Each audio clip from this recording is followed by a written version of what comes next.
మనము గురువును ఆశ్రయించాము దేని మీద ఒక లక్ష్యం కోసం, ఒక లక్ష్యంతో గురువును ఆశ్రయించాము.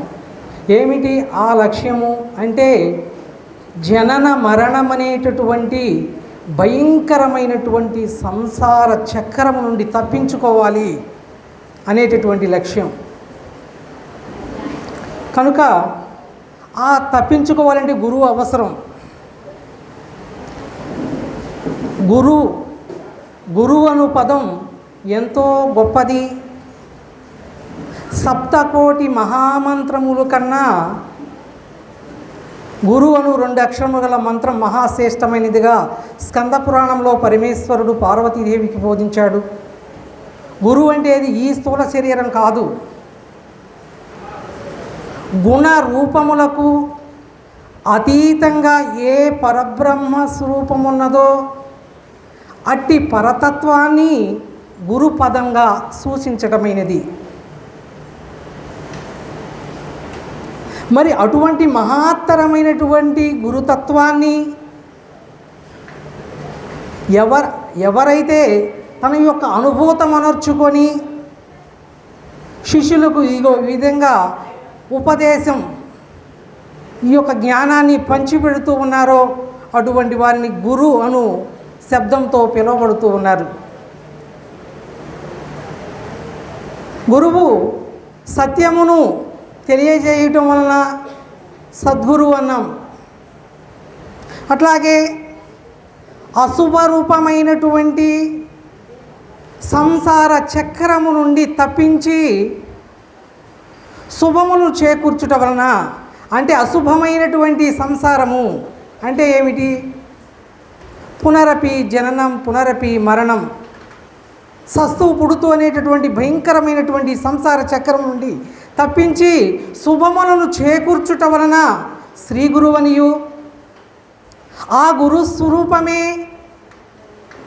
జగత్తు మొత్తము కూడా వ్యాపించి ఉన్నది కనుక జగద్గురువనియు, నిజమును బోధించుట వలన అనగా నీ నిజస్వరూపమును నీకు తెలియజేయటం వలన నిజ గురువనియు, స్వగురువనియు, ఇంకా అనేకమైనటువంటి పదాలతో గురు పదాన్ని కీర్తించటమైనది. ఎందుకంటే గురుపదం అంటే లోకంలో ఎంతోమందిని గురుగారు అని అంటారు. అంటే లోకంలో ఎన్నో విద్యలు ఉన్నాయి. ఆ విద్యలన్నీ నేర్పేవారిని అందరినీ కూడా గురువు అనే పదంతోనే కీర్తిస్తూ ఉన్నారు. కానీ అవన్నీ కూడా కోటి విద్యలు కూటి కొరకే. అవన్నీ కూడా ఈ యొక్క జీవిత నౌకను సాగించుటకు మాత్రమే ఉపయోగపడతాయి. కానీ బ్రహ్మ విద్య అట్లాంటిది కాదు. నీ యొక్క జీవిత పర్యంతము ఈ బ్రహ్మ విద్య నేర్చుకోవటం వల్ల నీ యొక్క జీవిత పర్యంతము మోక్ష ఫలాన్ని ప్రసాదించి శాశ్వతమైనటువంటి సుఖాన్ని ప్రసాదిస్తూ ఉంది. కనుక ఇది గురువు ద్వారాగే తెలియబడుతుంది. లౌకిక విద్యలంటే గురువు లేకుండా అయినప్పటికీ నేర్చుకోవచ్చు. కానీ ఈ యొక్క బ్రహ్మ విద్య అనేటటువంటిది గురువు ద్వారాగే తెలియబడుతుంది. అందుకే గురువు అవసరమై ఉన్నాడు. గురువు కోసం మనం ఎంత దూరం అయినప్పటికీ, ఎన్ని కష్టాలు పడినప్పటికీ గురువు దగ్గరికి వెళ్ళాలి. ఎట్లాగా గురువు లేకుండా ఈ బ్రహ్మ విద్య తెలియబడదు. అందుకే వేమన గారు చెప్పారు, గురువు లేని విద్య కూడదెన్నటికినైనా అజునుకైన వాడెబ్బకైన తాళపు చెవిలేంది తలుపెట్ల వచ్చురా విశ్వదాభిరామ ఇనురవేమ. తాళపు చెవి లేకపోతే తలుపు ఎట్లా వస్తుంది? అట్లాగే గురువు ఉంటేనే అంత తేలిగ్గా మనకు తెలియబడుతూ ఉంది. గురువు లేకుండా ఎన్ని సంవత్సరములకు అయినప్పటికీ కూడా తెలుసుకోలేడు. మహనీయులు చెప్పారు, ఇదం జ్ఞానం ఇదం జ్ఞేయం యస్సర్వం జ్ఞాతుమిచ్చితి అపివర్ష సహస్రేణ శాస్త్రంతం నది గచ్చితి. ఇది జ్ఞానమనియు, ఇది జ్ఞేయమనియు, ఏది తెలియదగిన వస్తువో దాని యొక్క అంతము గురువు లేకుండా శాస్త్రము వలన తెలుసుకొనుగోరు నిశ్చించువారు ఏండ్లు జీవించి సకల శాస్త్రములు చదివినప్పటికీ కూడా దాని యొక్క అంతం వారు ఎరుంగజాలరు, దాన్ని తెలుసుకోలేరు. కనుక గురువు ద్వారాగే ఇది తెలియపడుతుంది. భగవద్గీతలో కూడా శ్రీకృష్ణ పరమాత్మ చెప్పారు, జ్ఞానం ఎవరి ద్వారా తెలుసుకుంటావు అని ఆయన అంటే గురువు ద్వారాగా తెలుసుకుంటావు నాయన అని చెప్పాడు. ఏమన్నాడు? తద్విద్ధి ప్రణిపాతేన పరిప్రశ్నేన సేవయా ఉపదేక్షింతి తే జ్ఞానం జ్ఞానీన తత్వదర్శన.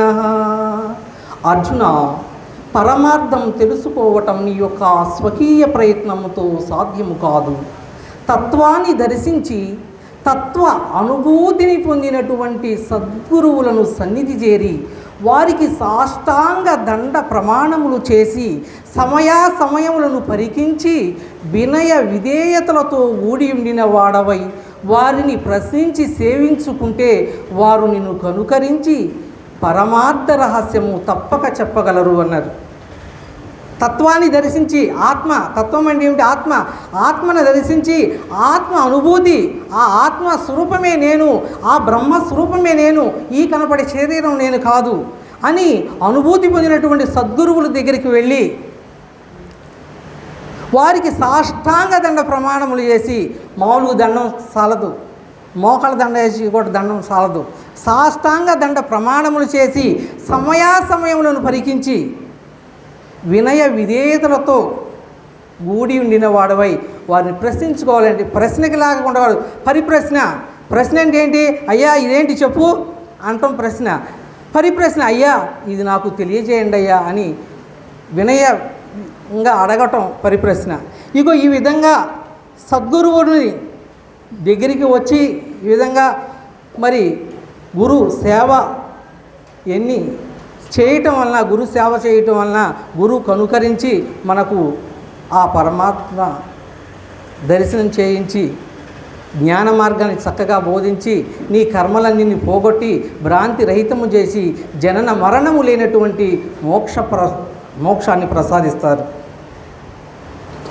జై అచల సద్గురు ప్రభు మహారాజుకు. ఈ యొక్క అవకాశాన్ని నాకు ఇచ్చినటువంటి సద్గురువులందరికీ నా ద్వాదశి నమస్కారాలు తెలియజేస్తున్నాను. అందరికీ జై గురు. మరిన్ని ఆధ్యాత్మిక రహస్యాల కోసం అచల బోధ, ఆత్మబోధ, భగవద్గీత, అలాగే పండుగల్లో దాగిన అర్థాలు, అంతరార్థాల కోసం మరియు యోగము, ధ్యానము మొదలైన అనేక ఆధ్యాత్మిక తెలుగు ప్రవచనాల కోసం క్రింద ఉన్నటువంటి రెడ్ కలర్ సబ్స్క్రైబ్ బటన్ను క్లిక్ చేయండి. అలాగే ప్రక్కనే ఉన్నటువంటి గంట సింబల్ను నొక్కండి. అలాగే ఈ వీడియో మీకు నచ్చినట్లయితే లైక్ చేయండి మరియు షేర్ చేయండి. జై గురు.